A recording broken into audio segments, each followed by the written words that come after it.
My husband disappeared 7 years ago. The court declared him legally dead last spring.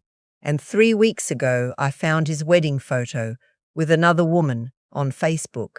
I was 63 years old, sitting at my kitchen table in my robe, drinking decaf, doing what retired teachers do on slow Tuesday mornings. Scrolling. Not looking for anything, not expecting anything. My daughter had shown me how to use Facebook 2 Christmases ago, and I mostly used it to look at pictures of other people's grandchildren and recipes I never made. The name in the suggested friends column meant nothing to me at first. I almost kept scrolling. But something, I don't know what, call it instinct, call it God, call it the particular cruelty of the universe, made me stop. The profile photo was of a man in a grey suit, standing beside a woman in a cream-coloured dress. They were cutting a cake. They were laughing. He had gained weight around the jaw, and his hair had gone fully white. But I had kissed that face for 26 years. I had ironed shirts for those shoulders. I had held that man's hand in the emergency room when our daughter broke her arm at age 7, and I had held it again when his mother passed, and I knew those hands the way you know your own name. It was my husband, alive, married to someone else. I set the mug down very carefully because I was afraid if I didn't do something deliberate with my hands, I would drop it. I just sat there. The refrigerator hummed.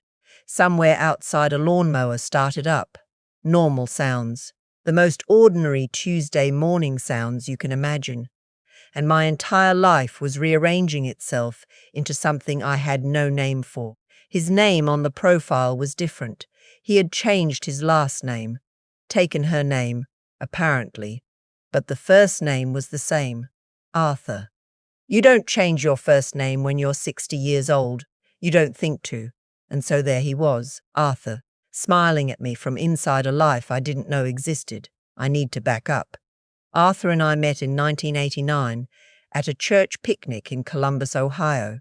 He was 32, I was 28, and he had a laugh that I thought was the most generous sound I had ever heard.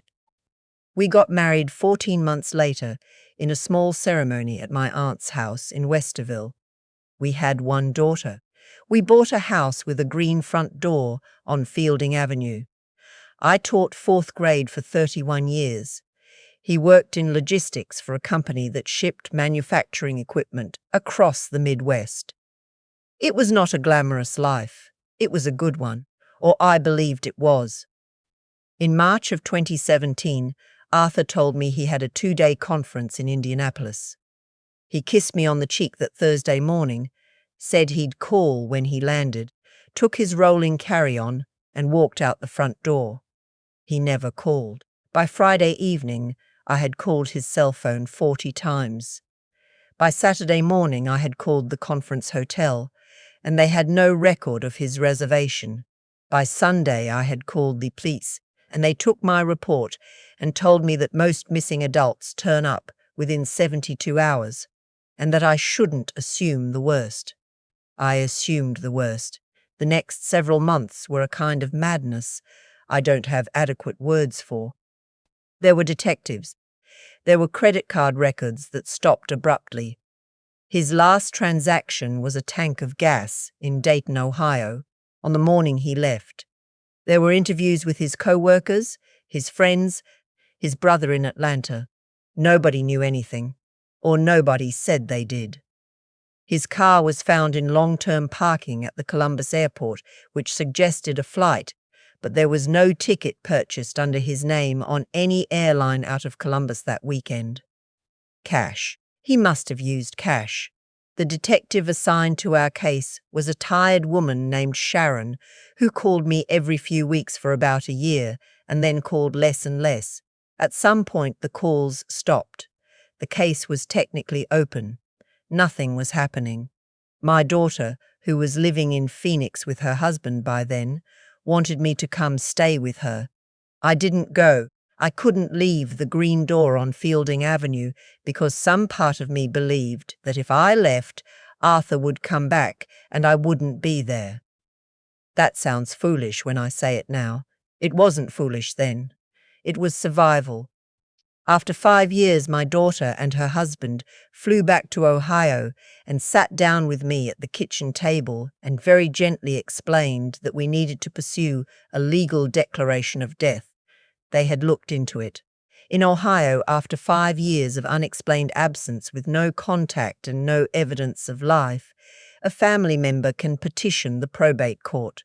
There was life insurance. There was the house title. There were practical reasons, they said. They weren't wrong.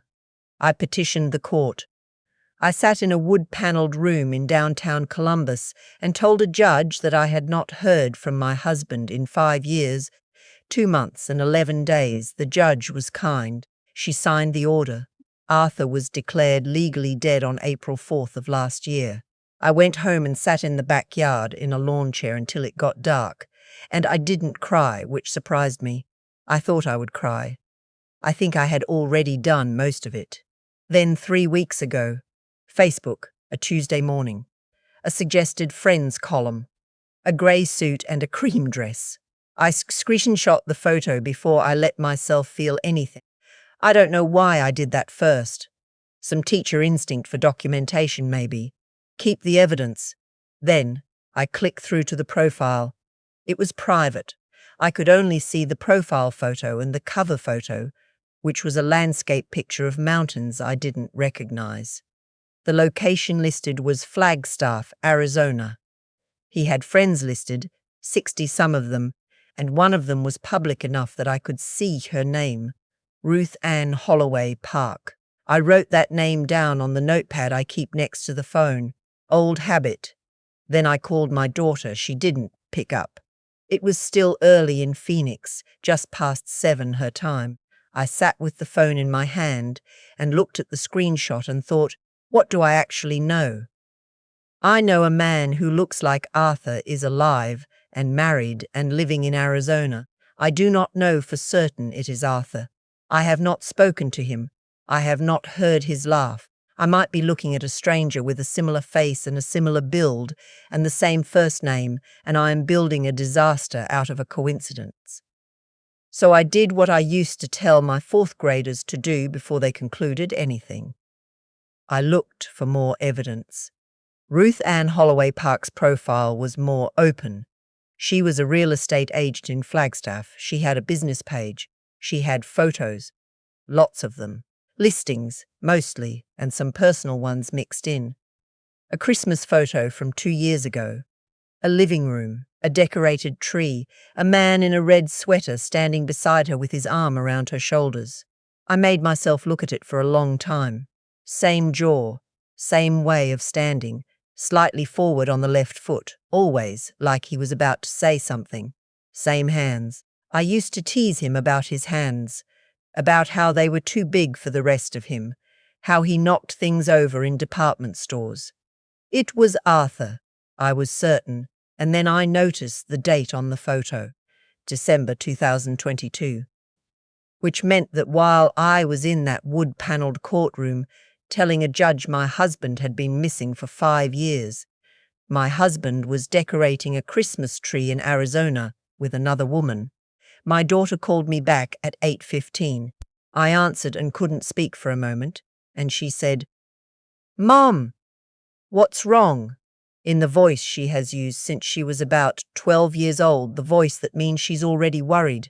I told her slowly, and I tried to keep my voice, even because I was aware that if I let the voice go, the whole thing would unravel, and I needed to stay in the facts.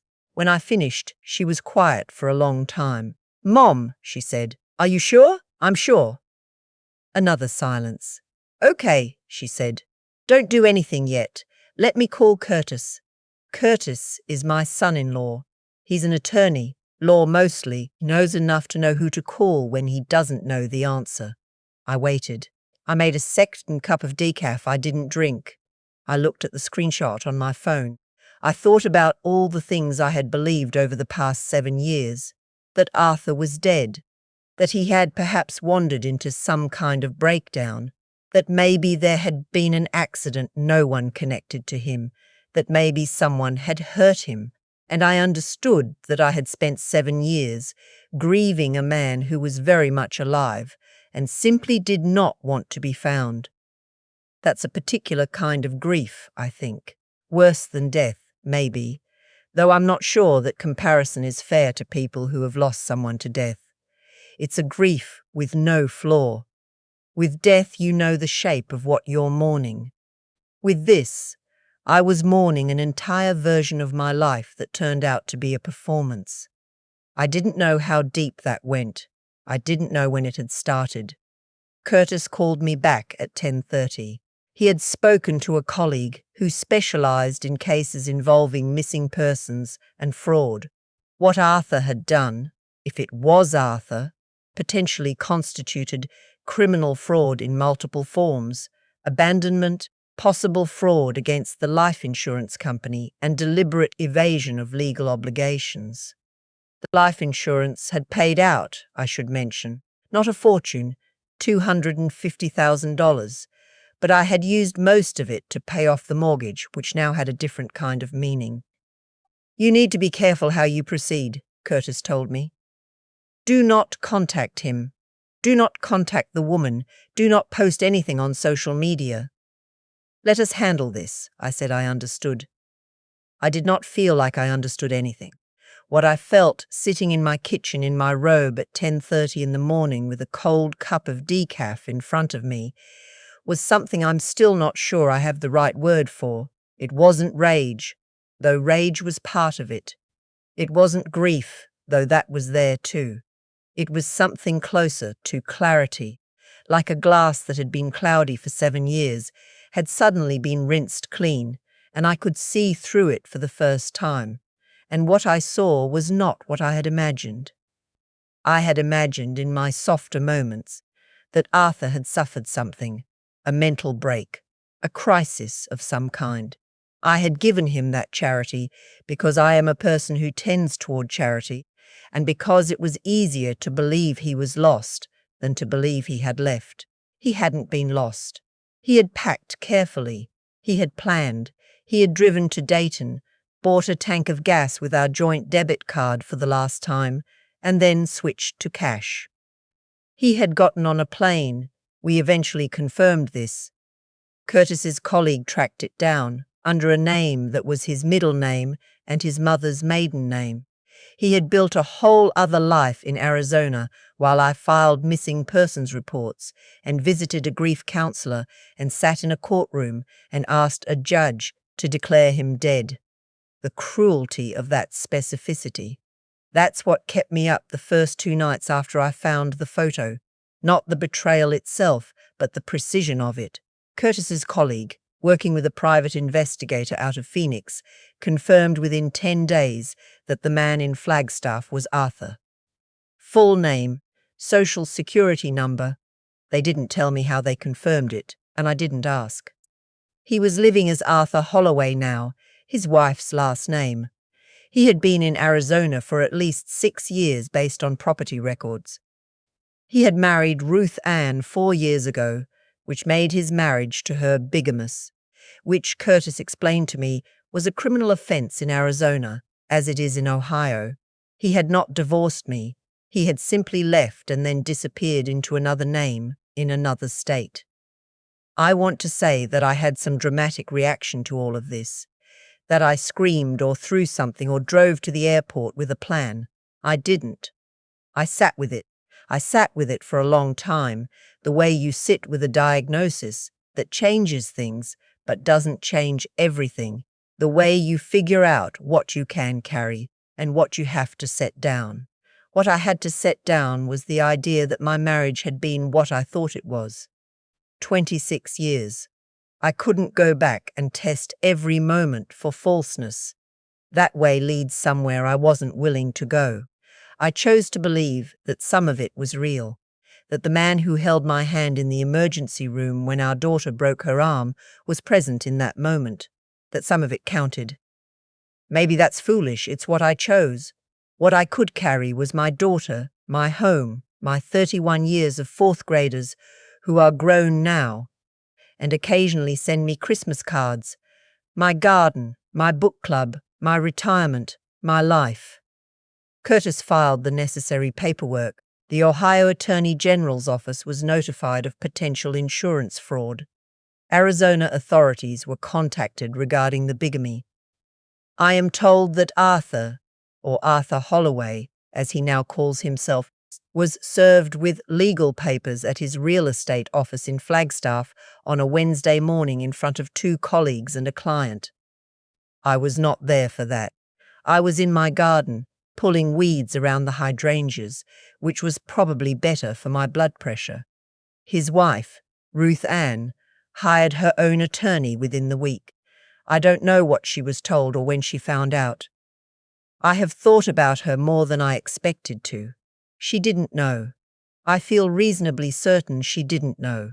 She is a victim of this too in her own way, though her version of it is different from mine. Hers is fresh. Mine had 7 years to become something else. My daughter flew in from Phoenix when the legal process began.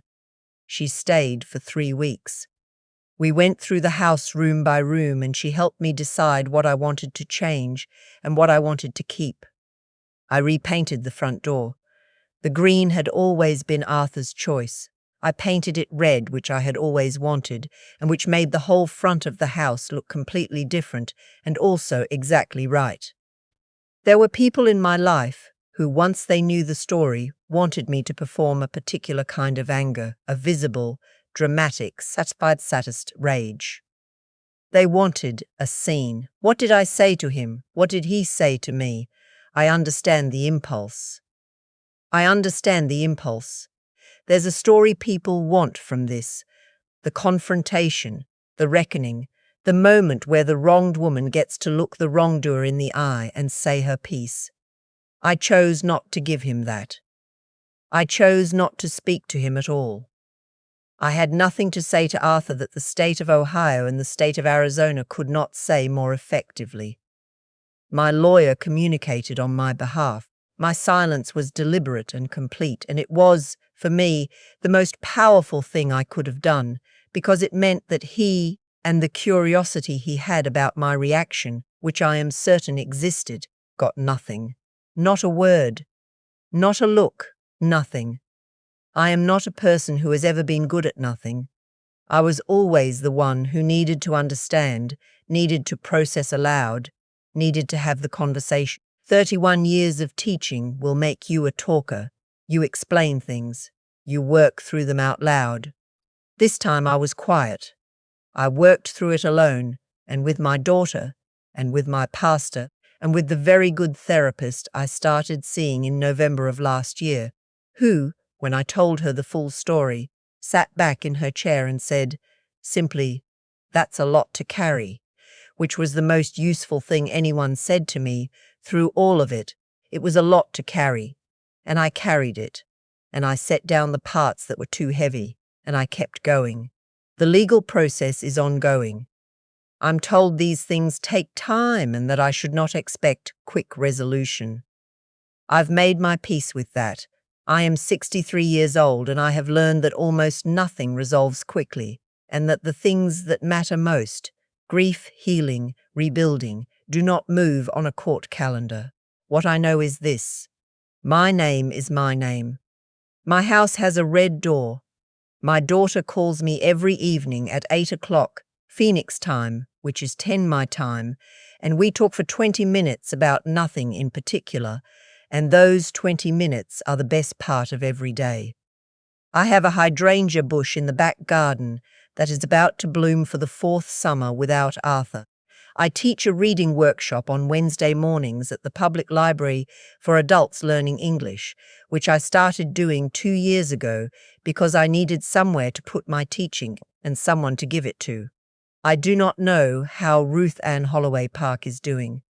I do not know what Arthur has said to her or what she believes. I do not know if he is sorry, and I find, to my genuine surprise, that I don't need to know. What he feels is not information I require. I survived without it for 7 years, and I can continue to survive without it for the rest of my life. There is something nobody tells you about this particular kind of story. The kind where you discover the shape of a lie after you've already rebuilt yourself around its absence. They don't tell you that the discovery doesn't undo the rebuilding, that the 7 years of grief, as painful as they were, made me into a version of myself I hadn't expected to become. Steadier, quieter, less afraid of being alone, more certain of what I value and who I trust. I was not grateful for what Arthur did. I want to be clear about that. I am not going to perform gratitude for being deceived and abandoned and made a widow by someone who was alive and eating breakfast every morning in Arizona. But I am also not destroyed. That part surprised me. I expected to be destroyed, and I was not. The red door looks good in the morning light. My daughter is coming again next month. The hydrangeas are almost ready to bloom blue this year, which is my favorite. I am 63 years old, and my life is my own, and I intend to take very good care of it.